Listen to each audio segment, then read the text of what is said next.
Good God Almighty! We finally made it to this list. I don't even know why I have to put myself to torture. Probably because my curiosity gets the best of me.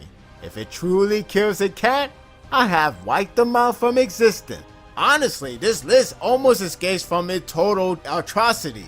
Hell, I would have said that this year isn't nearly as bad as last year. Until I searched deeper. What I ended up getting is worse than last year. That's unbelievable.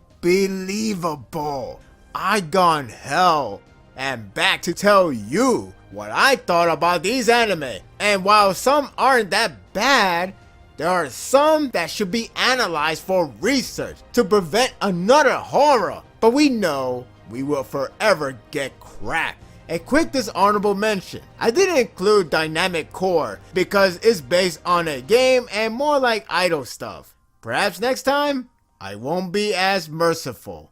But trust me, this anime is quite something else. Oh God. Let's get this over with. Here are the 5 worst anime of 2017.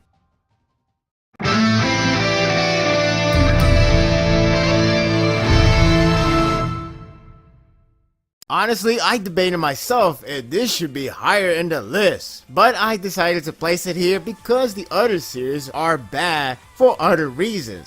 It doesn't take away that this series is listed in the first place. Chuta is a normal boy, yet somehow hears a strange voice in his head. Everything was going normal until he's suddenly transported to a space police station. The chief of Solar System Department, Ryan, informs him that he was chosen to join the police force. Mizuzu believes it's a mistake and doesn't see him as a right candidate. It's up to Chuta to prove her wrong. As you may notice from the artwork, especially in his original source, is done by the same creator of Hitman Reborn, in which I never understood the fascination by the Western audience. Okay, it has really good artwork, but the writing was pretty weak. You could call this series as a second try, and I draw the conclusion that the mangaka should stick to drawing than writing like psychopaths. The premise isn't bad. It's your basic shonen formula of storyline of boy meets girl, meets other strange cast, and meets a lifestyle that bewilder him. The problem is that the execution is run-of-the-mill in a dull sense, which this premise can't afford to do so. It's true that the series was on the introduction stage, slowly introducing other characters and such, but it's pretty generic all in all, and it didn't captivate me with its storytelling. The characters are probably the main problem. They're not bad, but they're mainly single-dimensional or bland in their current state that weren't able to branch out to be more than what you see. For example, Mizuzu is your typical tsundere character, including getting a perverted scene and lash out on the protagonist. Speaking of pervert, this series has some awkward forced use of fan service display that not only question on the design, but its placement when things get serious. I think Chuta is probably why I debated why I want to put this anime higher in the list. While he is your average protagonist, he does have those moments that the mangaka seems to like so much, and that is the cowardly hero.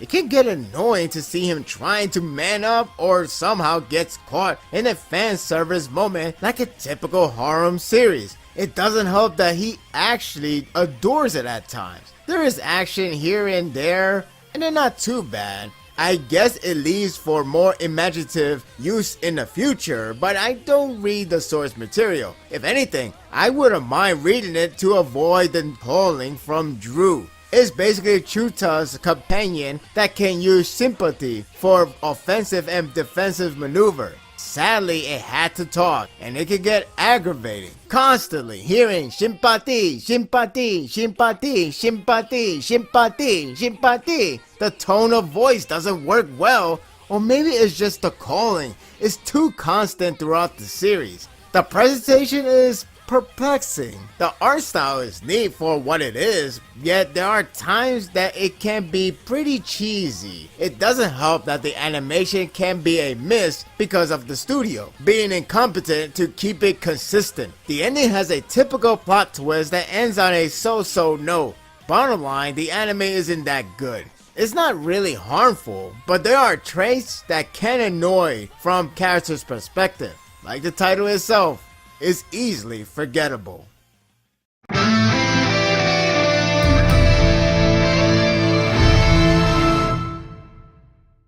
This anime is probably the first anime to get more than enough tension by the audience and bash this to smithereens. It was also the first bad anime that caught my attention. So like a fool, I watched the whole thing. It's not good, yes, but how bad is it?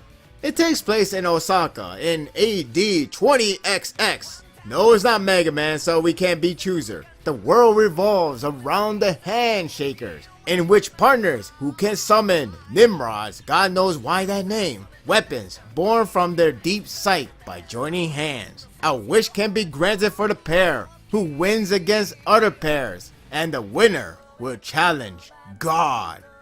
Yeah, you probably think the premise is idiotic. Well, that because it is. I don't mind the concept of a pair fighting another pair to win the grand prize, but the belief of holding hands is unnecessary. It's only apparent when Tazuna, the main character, meets a girl Koyori, and they must hold hands at all time, or else she will die.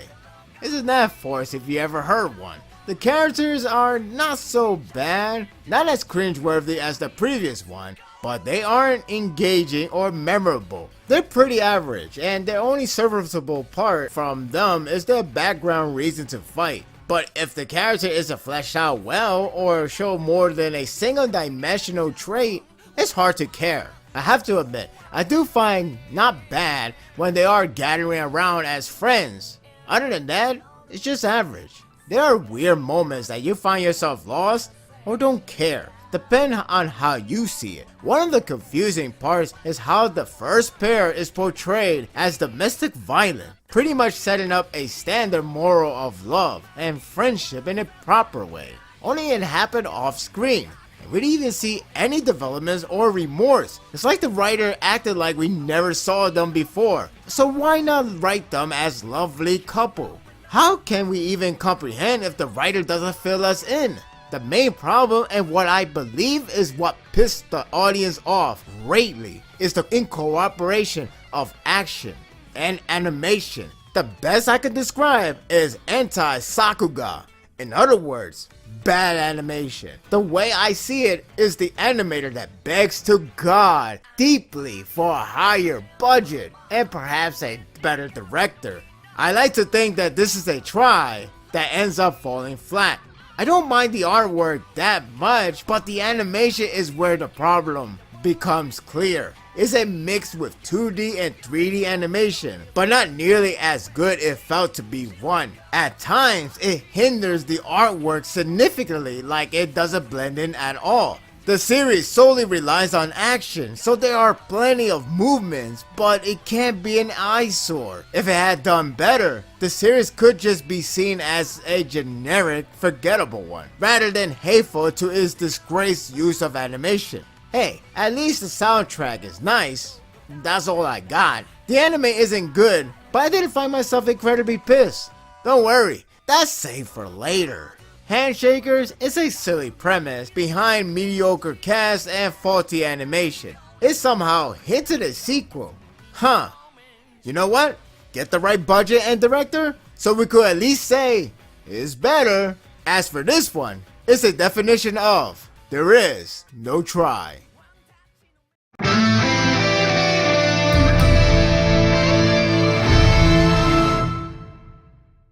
Oh, Studio Dean, you had a strong track record last year. You brought in Konosuba, Sakamoto desu ga, and of course, Rakugo. Like all studios, there is bound to be an anime that shows the dark side. Enter The Reflection, an attempted anime by Stan Lee. then it's best to leave this one aside like all other failed attempts. The event that is called the reflection caused the world to shake and left the people to a new direction. Some of them in all parts of the world are discovered with superpowers. I know, X-Men much? Some becomes heroes, while others become villains. The mystery of the reflection remains unsolved as the world is led into turmoil. I would say this about the anime. The concept is interesting, albeit a familiar formula of superpower spawning through humanity. It has the direction of how to determine good and evil because of how one gains the power that can detour your lifestyle. The characters aren't so bad as well. Sure, most of them don't really serve much to the main plot, but they do present some diverse powers. The interaction is fair as well. Lastly, the art style it was going for is different. An ambition to create the feel of comic book coming to life in animated form. Unfortunately, when the execution is bad, it makes all the more reason for the anime to be mediocre or below. For starters, the villains are pretty generic and they don't pose much of a threat, especially when you have a character that literally can copy the exact power. The motivation is cliche, not enough to be intrigued with his plot. I wouldn't mind too much with the animation, which we will get to that. But the plot is been there, done that routine of villains gathering unreflected to be a group against mankind. The other problem is the plot twist, where it's not only out of nowhere, but rather feel like a cop-out for the sake of one character to be on a pedestal position. Ironically, it was aiming for a typical yet serviceable plot twist, only to twist the twist to a mess. Each episode is longer than usual time count of other anime. I brought it up because it can be dull, like really dull. There are times that I feel like some can be settled within an episode, yet expanded into 2.5. It's dull because of subpar pacing of traveling around and not much seems to happen with the journey. It doesn't offer a good payoff to certain subplots, let alone the main plot in which it hinted a sequel. After this, I thought we will see one. There are plenty of familiar tropes that don't go beyond the standard level. It includes with that one hero called I Guy, who later goes on the vengeance route. You know, do what every standard characters do. Go edgy, be cruel, seek revenge, and so forth. It doesn't help that it was rushed. The part that left me complete puzzled is with those high school girls. Yes, high school girls. For whatever reason, we follow their journey, but once they get to the main plot, I guess it's supposed to be a twist or a big gasp moment. I really don't know. It's so damn bizarre on how it transitioned. Now then, the elephant in the room is no doubt the animation. The art style is unique, but it must be carefully implemented with good animation. That definitely didn't happen. Instead, we witnessed some of the sluggish and poor display of movements. At times, you can feel like it came from a school art project done by basic tools by novice students. The art also suffers from inconsistent proportion. There's a character death by splitting apart, yet the art keeps changing on how that person died. Did it reach to the chest region, to the waist? Which is it? On top of that, it lacks impact or anything that sets the motion strong. The punches, the kicks, all sound like paperweight attack. It's a big mess. Sure, you can complain Handshaker's animation, but at least the impact is there somewhere. Here, you get nothing. It's a pretty poor animated original work by Stan Lee. There are some good parts that never got utilized to its greater potential, and it's a damn shame. The only real good part is Stan Lee narrating and saying, "Next time on the reflection, Excelsior." Sorry Stan Lee, try again or stick to cameo in the movies.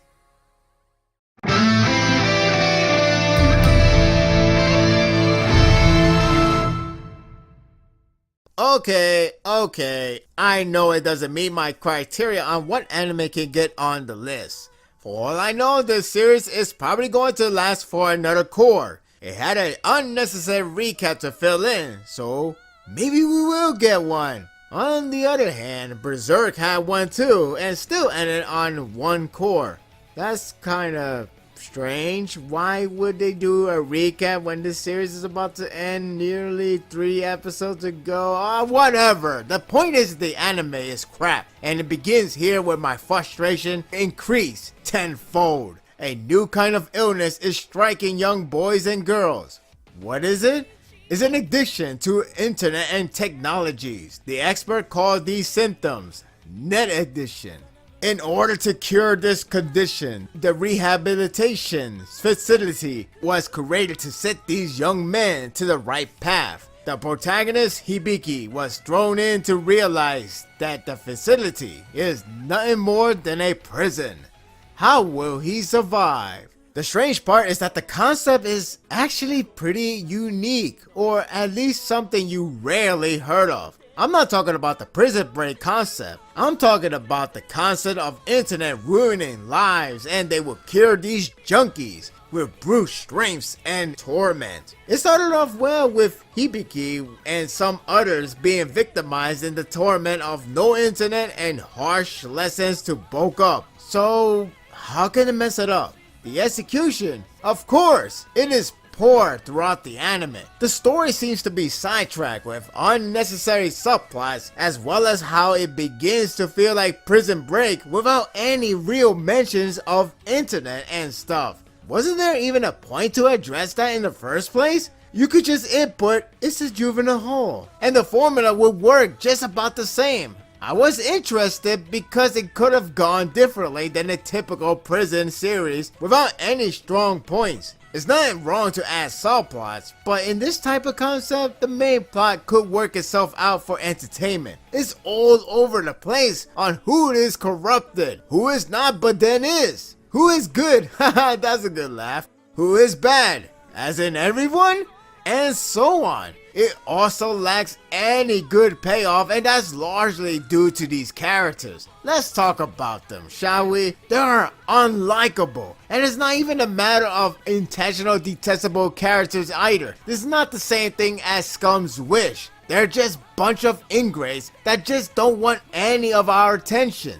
They have to be dirtbag for the sake of dirtbag. Even with characters that are technically good guys, they still don't make you feel attached or anything. What's worse is how everyone is basically jumping ships left and right, and everyone hates the protagonist Hibiki like the worst man in the universe. I can't blame them. He is a joke. One of the most troubling aspects is the protagonist himself because of how he seems to lose and continues to lose until he has to be forced to change.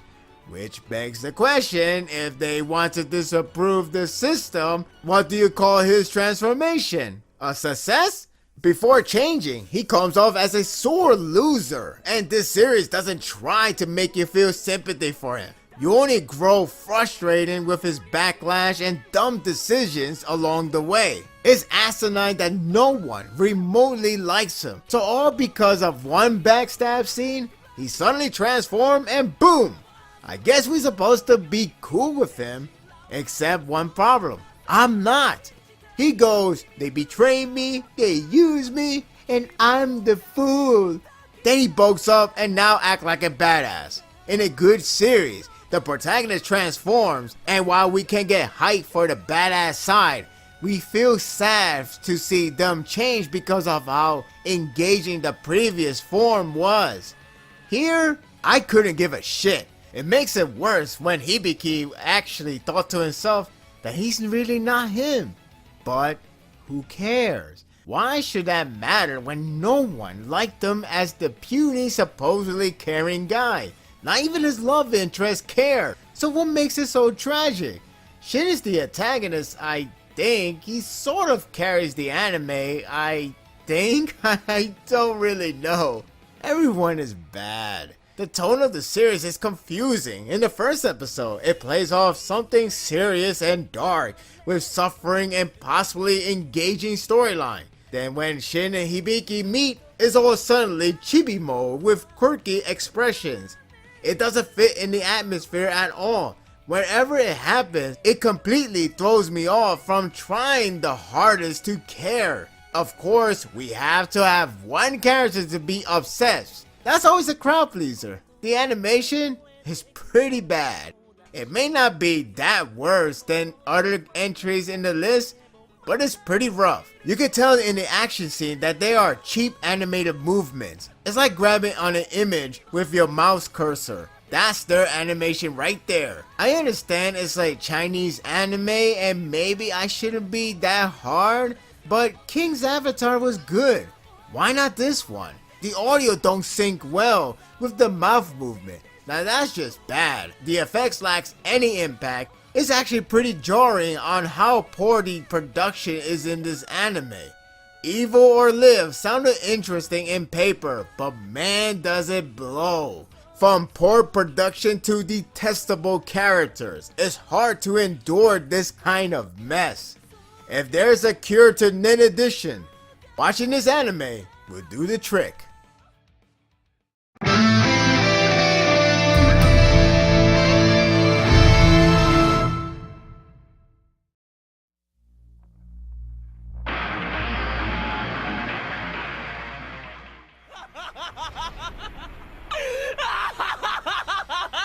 Yeah, that sums up everything. What can I even say about this series?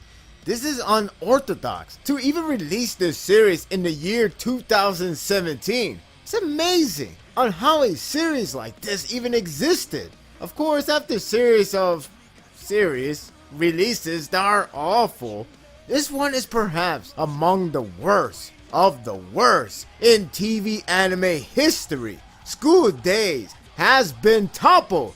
You heard me right.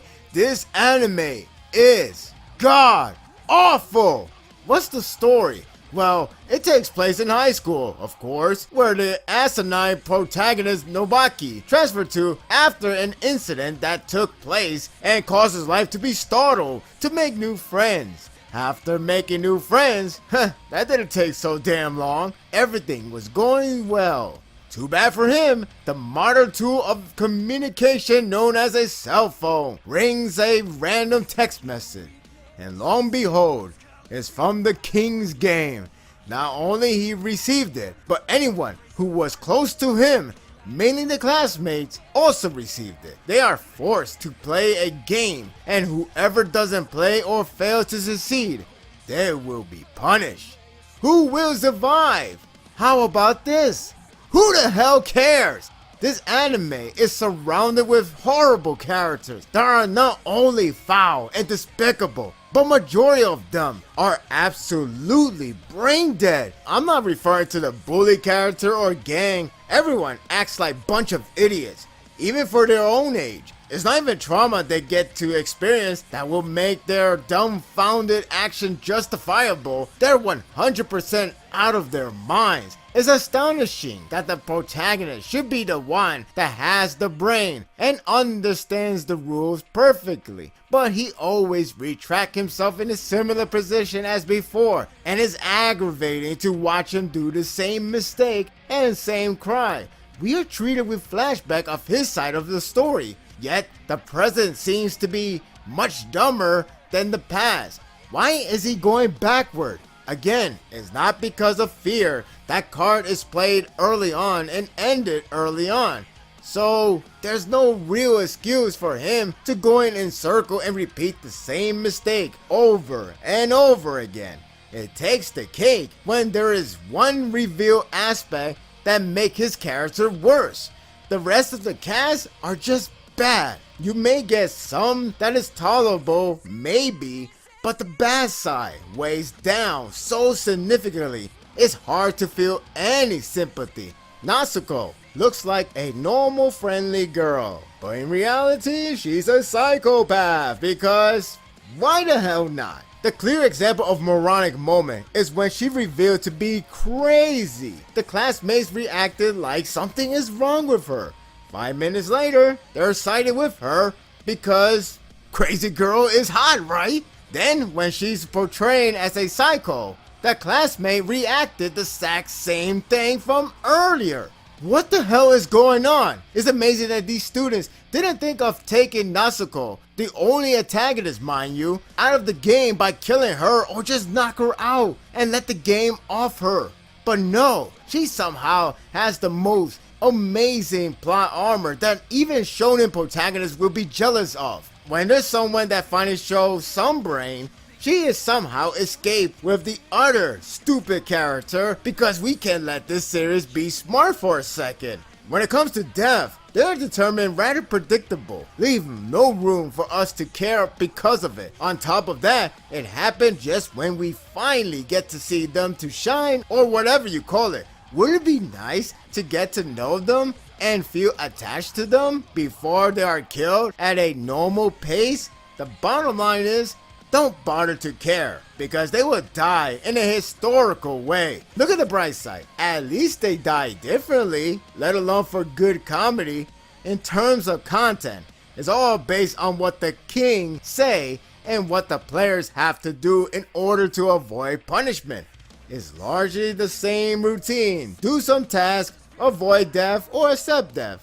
That's it. They're barely creative. I was at least expecting for some Saw movie style of game. The punishment is pretty much getting killed. Leave no room for any type of fear or suffering. Sure, they're killed differently, but the flashback has variety and offers a new way to feel fear. Sadly, it has some of the silliest, over the top, laughable kills than the present time, where it has far less creative use of the game. Not to mention, the flashback was already spoiled before we got to see the whole event, leaving no suspense whatsoever. One of the major problems of the series is the tone. The mere fact that the series is actually taking itself so serious is absolutely hilarious. How can I take any of it so serious? The action of these characters are so cringeworthy. I have better understanding from Mayoiga. Everyone keeps having a very sad moment, yet the death scene throws everything away and inserts unintentional comedy sequence. They even use an artwork of comedic effect to use it as a depressing moment. You know how a character dies in a comedy moment, the bell will ring and the art looks exaggerated, but that's comedy. They did so for a major death. They even play an upbeat music for one suspenseful scene. The presentation is subpar, with laughable scenes, poor artwork, and forgettable soundtrack. Death tends to be heavily exaggerated as well as illogical as certain cases. If this anime wants to be serious, you would think they will die realistically. They don't even feel real pain and take it like they are gods. The way some characters lose their mind is comedy gold. There are moments that the environment decides to change the landscape for the convenience of the plot. I'm not kidding. Where the hell is the police or anyone other than the victims? You expect me to believe that no one will do anything, let alone forever isolated? It's so awful.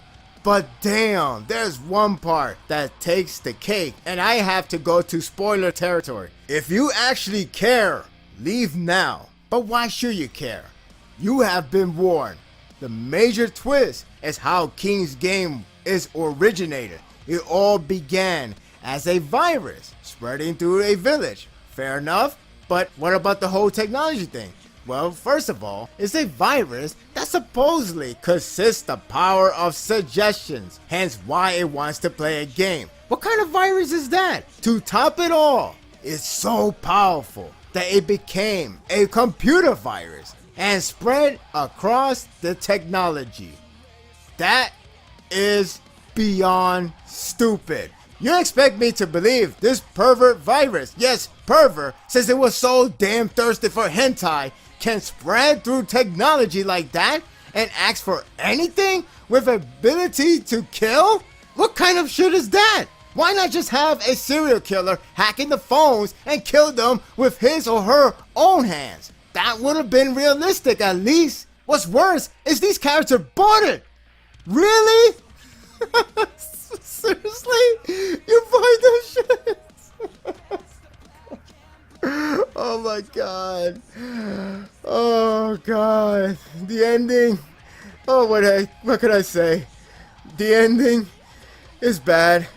It made all characters garbage. It even has the coolest guy ever end for Natsuko.